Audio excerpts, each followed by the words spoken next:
Hey everybody, welcome to Money's No Object. I'm your host, Dylan Howell. This is episode number 162 of our YouTube channel and podcast, and I could not be more excited to continue sharing with you guys personal finance topics that I think could be useful for you in your long-term financial journey. Today, we are going to be talking about investing and paying off debt, or investing versus paying off debt. And I'm going to explain to you guys why so many people get it wrong, why so many people want to make this a math equation when it absolutely is not a math equation. And so we're going to talk about that decision of either to invest or pay off debt, why I structure the financial action plan the way I do to tell you what steps to take, and then why and how you should take those steps into the future. And so we'll talk about all that and more in today's episode. Before we get started though, if you could go down below, hit the big red subscribe button, like this video, leave me any feedback in the comments down below, and I'll be sure to respond to anything you leave down there. If you're listening on Apple or Spotify podcast, then be sure to subscribe and leave me a review on either one of those platforms. Follow me on social media at MNO with Dylan, and that's really good supplemental materials to all the things I'm putting out in these long form episodes on YouTube and the podcast every single day. And then if you need somebody to keep you accountable to a financial plan and create a financial plan that is specific to you and your family's needs, I can do that. Just go to my website, www.mnowithdylan.com. Click on the Work with Dylan tab, and you can choose the financial coaching session type that would work best for you, and we can begin pushing towards your long-term financial goals together. So if you're somebody out there who is looking for a plan to work, you're looking for a good way to work your finances so that you can be as successful as possible in your financial life, then the financial action plan is absolutely a great choice, right? It's absolutely a great thing that you can subscribe to that can be just absolutely life-changing, right? If you are to work it correctly. Now, one of the biggest issues that people have when it comes to the financial action plan are the order of the steps. And people try to get ahead of themselves and they try to do things out of order, and that can be dangerous. It can be dangerous to do things out of order, and it can be dangerous to do too many things at once, because then you don't really make progress in any of the things. You just are kind of trudging along, just doing whatever, right? Doing the steps, but doing them not in the right order, therefore not making the right amount of progress. And so one of the biggest issues that comes up is the issue of paying off debt or investing.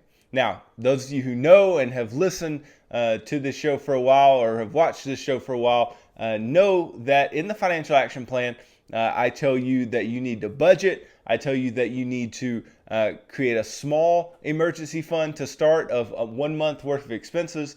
I tell you then that if you have an employer-sponsored retirement account that offers a match, that you should take advantage of that match, right? That's the first investing that I tell you to do. Then I tell you you need to get out of all consumer debt other than your home. That is the fourth part of the financial action plan. And so I do tell you to invest some before you go to get out of debt, right? But that amount that I'm telling you to invest is just in order to get free money. I'm not telling you to invest there so that we can really start investing in crazy numbers. I'm telling you to invest there so that we can have some money working for us and we can take advantage of all of the free money that is offered to us. No more, no less, just the free money. And that is the whole reason behind that particular step. But if you don't have that option, then I tell you to go right into paying off debt. And then still people get frustrated at that fact. They're like, why should I be paying off all my debt, especially my low interest debt, when I can be investing and make a higher amount than the interest that I'm paying on my debt? We're going to get to all that, right? But that's the big question that people ask. And if you know the financial action plan, you know that investing at a high rate doesn't come till the sixth part, right? The fifth part, you build up your emergency fund to 4 to 6 months worth of expenses, and then you get into the sixth part of the financial action plan where you're actually investing at least 15% of your income for your future. And from there, we can increase the amounts that we're investing as we move forward. But at that point, that's the first time where we're really aggressively investing. And the reason that that's the first time that we're really aggressively investing is because that's the first time that we have the cash flow to aggressively invest. Because I don't want you to be aggressively investing if you don't have cash flow, right? If you don't have money in savings in case an emergency is to occur, right? I don't want you to be investing heavily when you can't even cover an emergency. I also don't want you to be investing heavily if you have debts that are bearing interest and that are causing you to move backwards in your pursuit of a high net worth, right? If you have debts outstanding, that is an issue. That is a problem and is a strain on your cash flow. Therefore, we cannot be investing as much as we possibly could because your cash flow is being strained. But the biggest argument is the argument of rate of return. It's the argument of the interest rate being lower than the rate of return. Well, there's a great rebuttal to this question, right? And it's reverse engineering the question into a new question, right? So instead of shouldn't I invest instead of, let's say, pay off my home early, right? Because paying off your home, even though that's not a part of the fourth part of the financial action plan where you're paying off all consumer debt other than your home, it is the seventh part, paying off your home early, right? And that is a controversial step as well. But let's just say paying off your home because that is one of the lower interest debts, right? And so let's say pay off my home early or invest what I would use to pay off my home early. Those are your two options, right? Well, the question that you would ask is, well, should I pay off my home early, right? Should I pay off my home early or should I invest?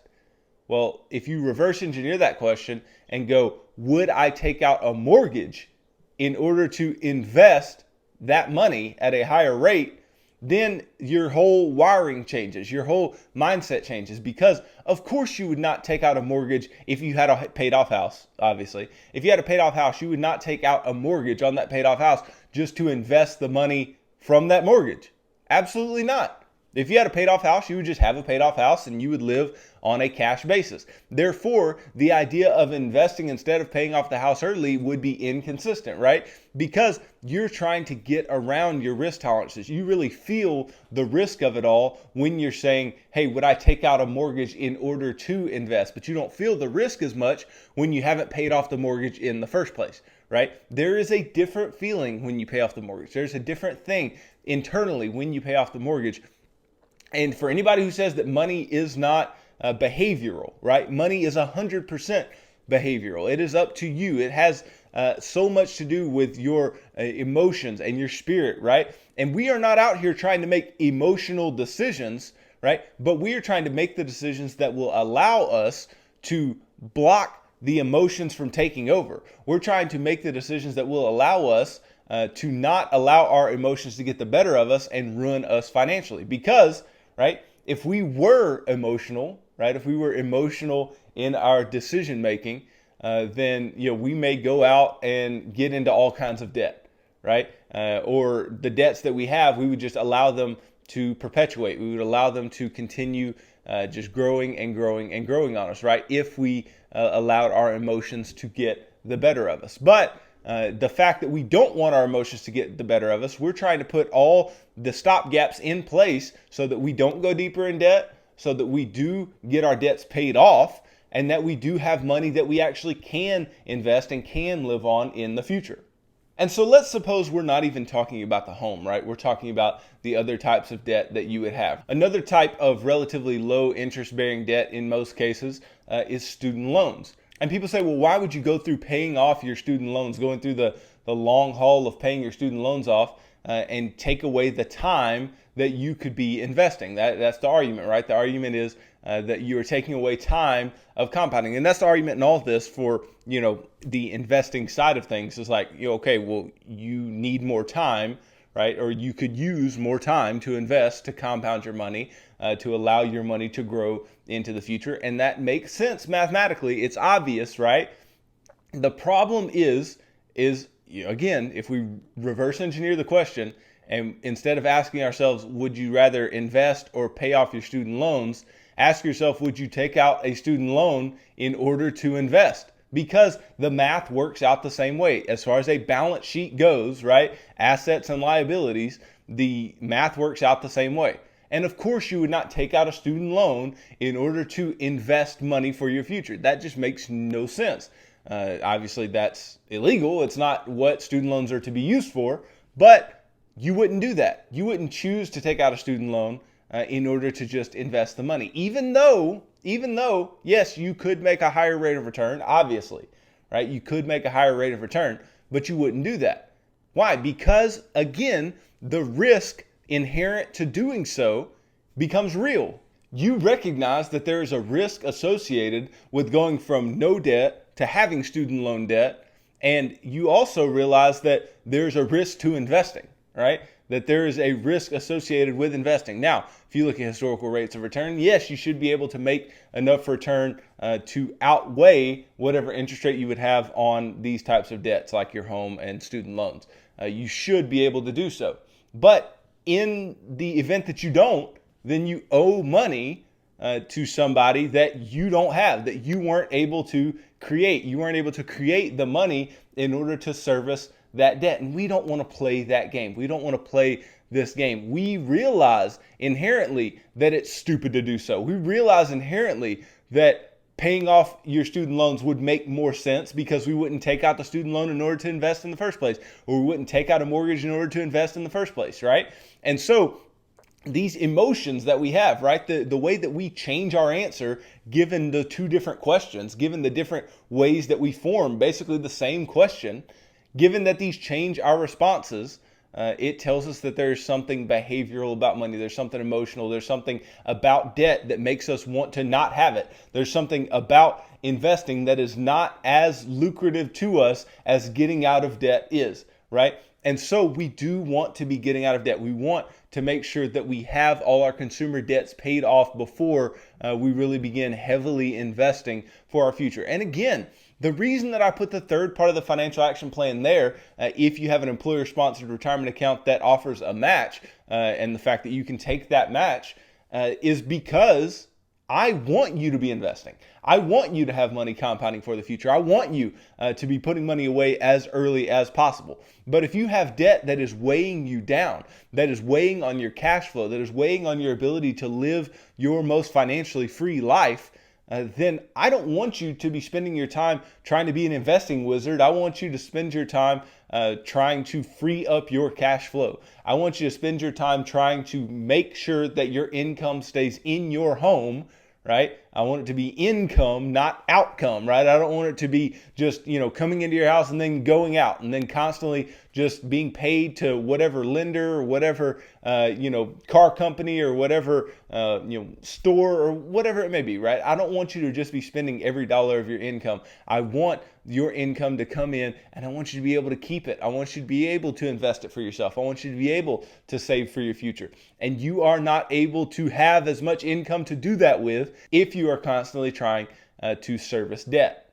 Now, to be honest, one of the biggest reasons that people want to ask this question, or they want to push back when it comes to getting out of debt before you're investing heavily, is because they don't want to sacrifice. They don't want to do something that is going to be painful, right? It's painful to pay off debt, especially large amounts of debt, but they don't want to do that painful thing. They don't want to pay that painful price in order to get somewhere worth getting. They just want to continue in the stage of, hey, we're just going to lever up. We're going to have this leverage and we're just going to accumulate. But that debt's still going to be there and you're going to have to pay that debt over the long term and all these different types of things. That is really at the heart of the discussion. What's really at the heart of this discussion is that people do not want to pay off their debts. And so they want to find any reason possible that paying off the debt is not a good idea, right? And again, I understand mathematics. I am not ignorant when it comes to math. I understand that a 3% debt and a 10% rate of return, the 10% rate of return outweighs the 3% debt. And so you could make more if you were to invest. I understand mathematics, right? But what you don't understand, what you're not getting if you're arguing against paying off debt, if you're arguing against waiting some time to invest. Because again, I don't want you to wait to invest. I hope that every single one of you can be 20 years old or 21 years old or whatever and have your first job and be investing at that particular point.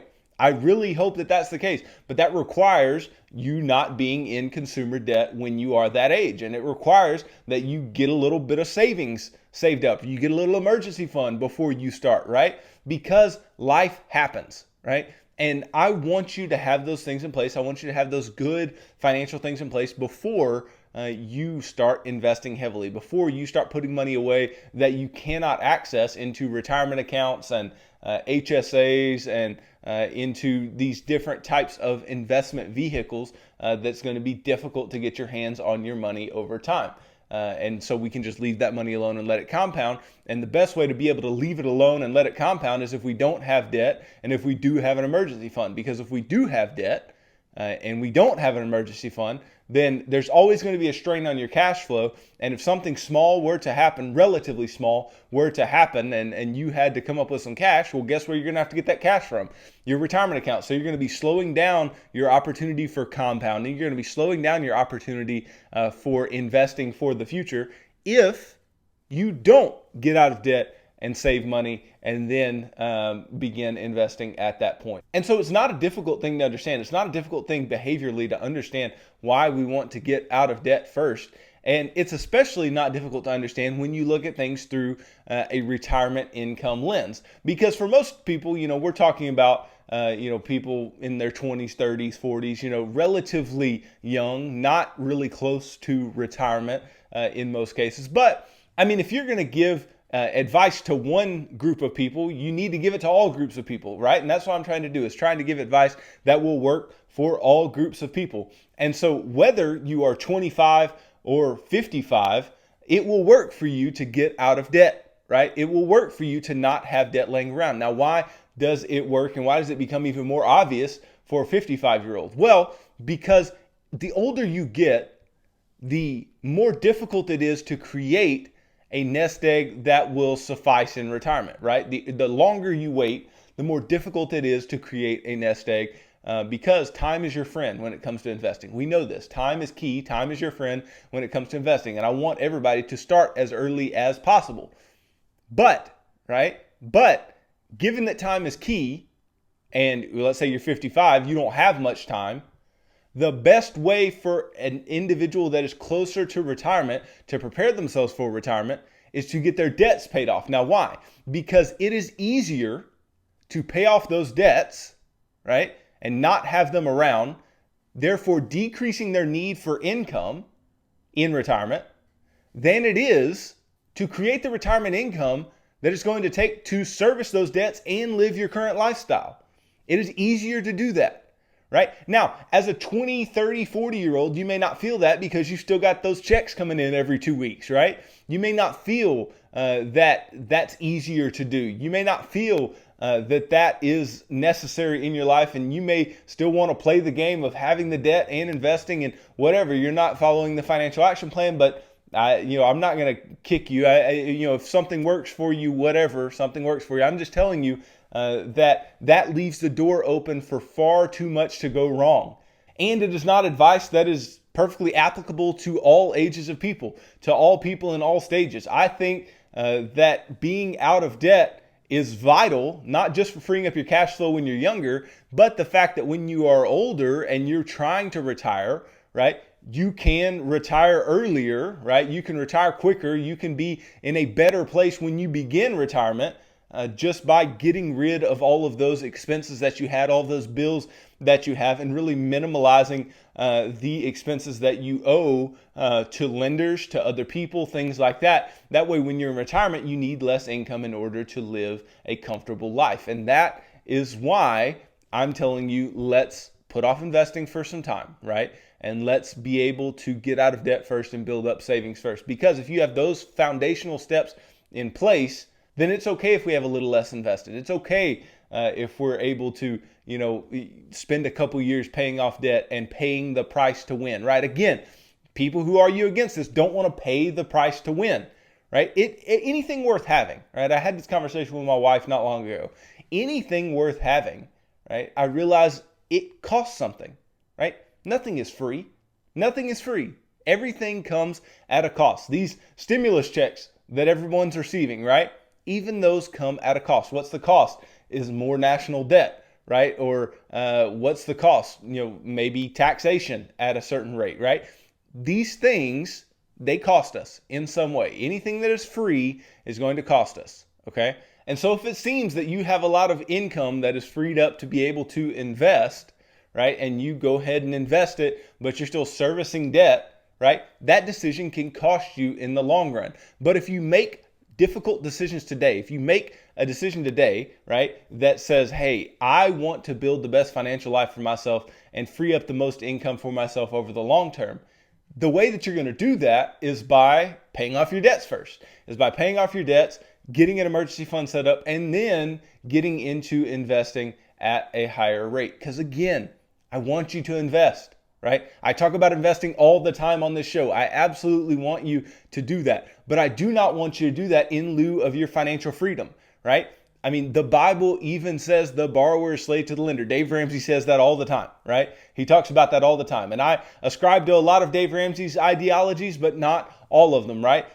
He wouldn't tell you to invest anything before paying off debt, but I allow you that match, right? Getting the free money. But nonetheless, right? If the borrower is slave to the lender, we do not want to be enslaved to anything financially, right? We don't want to be tied down. We don't want to be shackled. We don't want to be chained to anything financially. We want to have as much financial freedom as possible. That's one of my big things, right? Is financial freedom. I want you to have financial freedom. And the only way you can be truly free financially is to not owe anyone anything, right? Is to not owe anyone any money, right?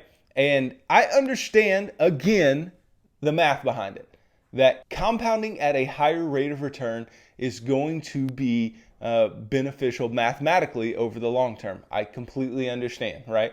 I understand that if you're putting money away and you're doing it as early as possible, your money is going to be able to compound for you at a much higher rate.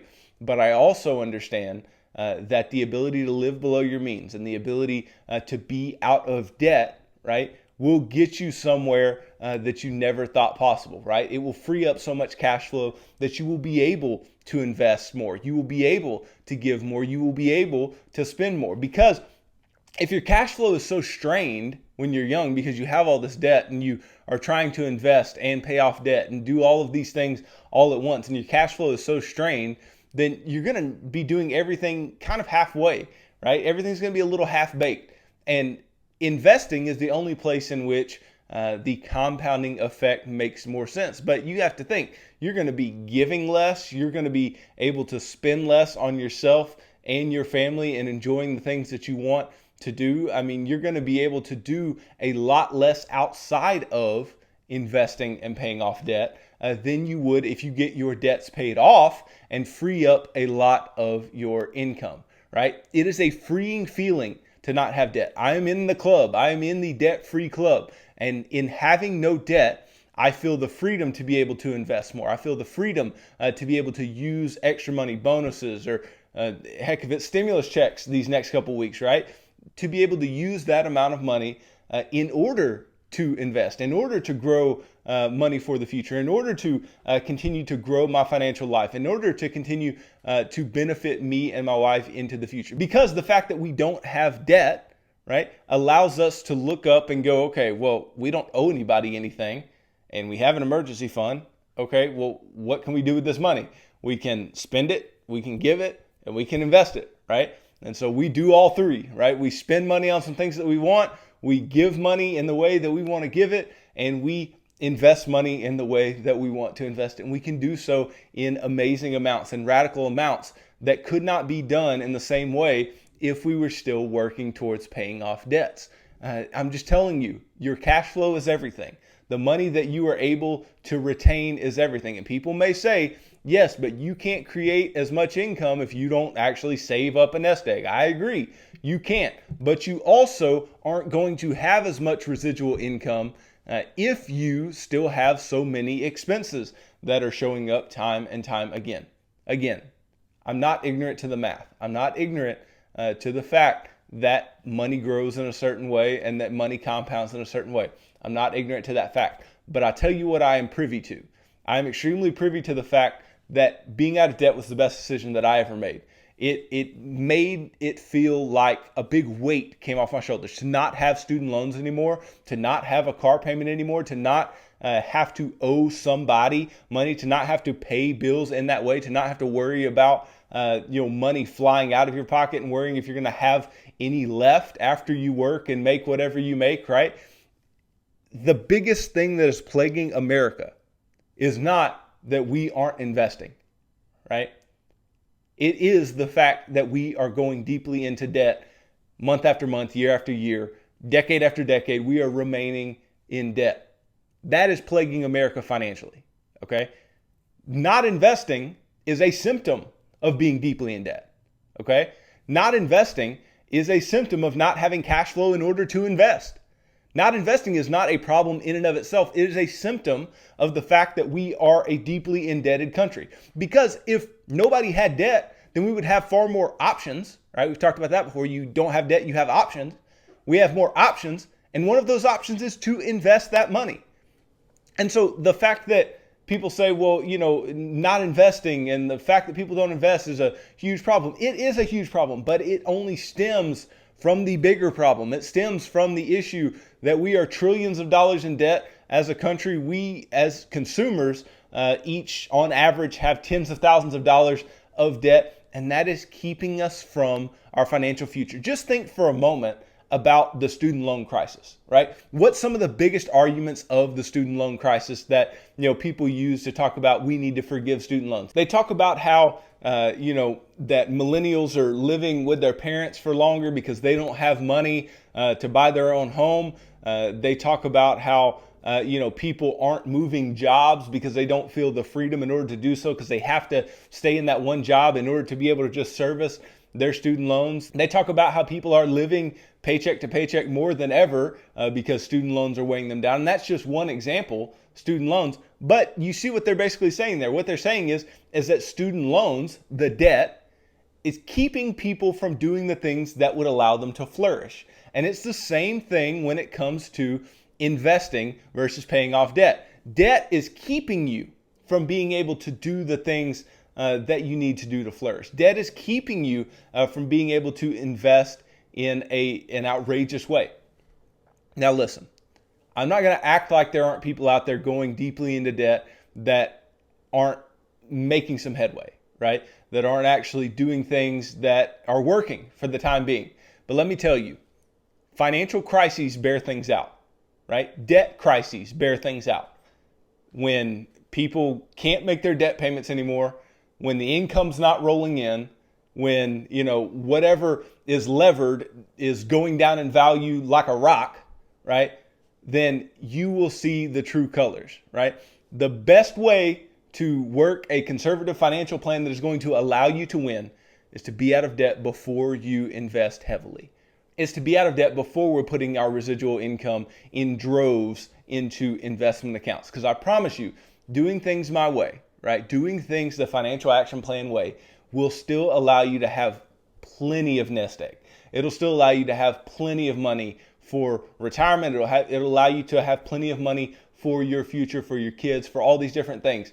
And you will never be sorry that you got out of debt. You will never look up while you're out of debt and go, well, I want to be back in debt. Nobody ever says that. And the reason is because that's where financial freedom is found. That's where we're able to say, I have actually done something successful in my financial life, right? And once you feel that, then you can run headlong into investing and paying off your home and giving extremely generously and all of these different things that we can do financially that we want to do, that we are not forced to do. And you can flourish financially, and you don't have to worry about that debt dragging you down. You don't have to worry about debt keeping you from reaching your long-term financial potential. And that's what I want for all of you. I want you to reach your long-term financial potential. And that's the whole point of this argument. That's the whole point of me wanting you to be out of debt, because that, in my opinion, and the statistics bear it out, is the way, is the common denominator of people who get anywhere worth getting financially.